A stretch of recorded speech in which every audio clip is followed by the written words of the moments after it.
Do not miss any of our cool videos. Subscribe to our channel for latest updates. Click on the bell icon now.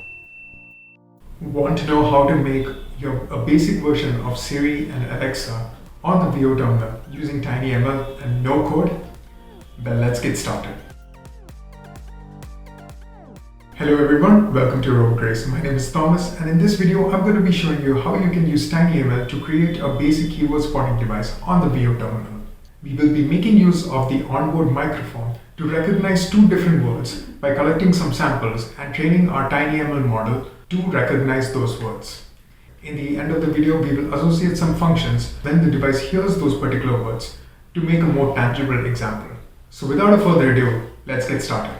To get started, we go back to ide.tinkerchin.com, we click on Wio Terminal and we go to model creation.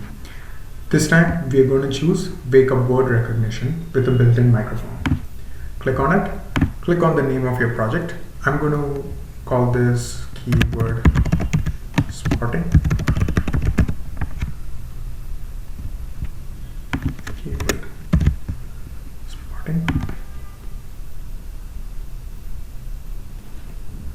And here we'll be presented with the data acquisition tab. Now I'm not going to be using the pre-existing labels that the IDE has already generated.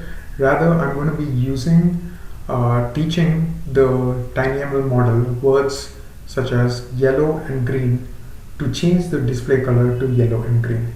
This will sort of emulate like how we would control an RGB light. So I'm going to click on close for the existing labels, and we'll need at least one label. I'm going to be calling it yellow and another one called green and nothing, basically nothing, as in no words have been said, it's quiet. I will remove other words, and I will also change the button presses to assign for the new labels that we just created. So button A will correspond to yellow, button B will correspond to green, button C will correspond to nothing. To start, we will connect our Wio terminal, ensure Codecraft Resistant is running in the background, and we click on upload.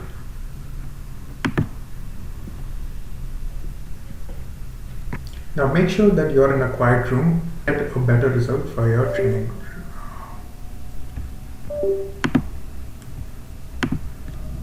Okay, now I'm going to press button A and start repeating the word yellow multiple times. Ideally, you should say with different variations and different background noises so that the model will also learn how to recognize that particular word with different kinds of noises added to it. So I'm going to press button A. Yellow, yellow, yellow, yellow, yellow, yellow, yellow, yellow, yellow. I'm going to be pressing button B. Green, green, green, green, green, green, green, green, green.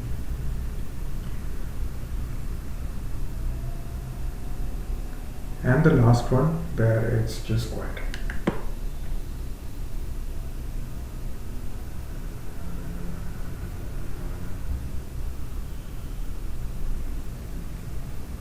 Alright.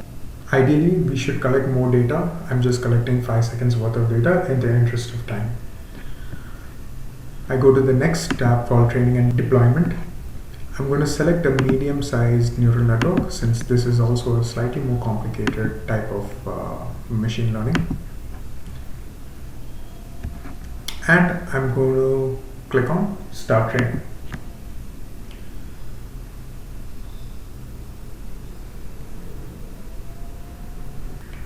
The training is now complete, and now you can check the model training report where it says it's about 100% accuracy, which will not be the case in the real world, as in the real world there will be much more variations than what we just trained the model with. So this is around a ballpark performance figure. you can even improve the model and make it more resilient with more test data. So once you're happy with the model, you can click on model deployment.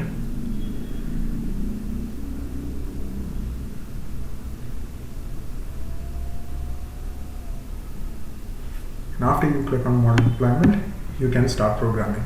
So here I'm just going to bring in the setup in the while loop. Initialize the display by keeping the screen orientation and clearing the screen. In the loop function, I am going to predict what sound it heard, and I'm going to bring out a few if conditions to change the display color to the color that the device heard. So I'm going to go here. If the prediction is yellow, we want our display to change to yellow. So we will choose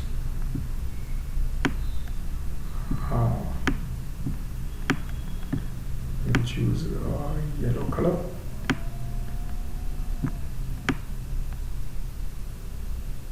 Yep, that seems pretty close to yellow.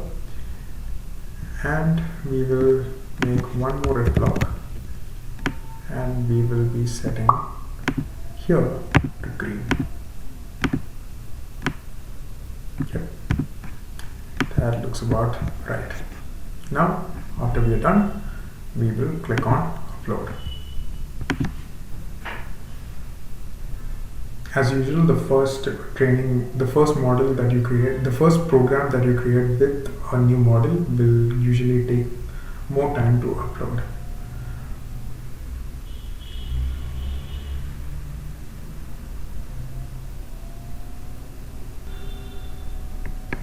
The upload is done, and let's try out a thing.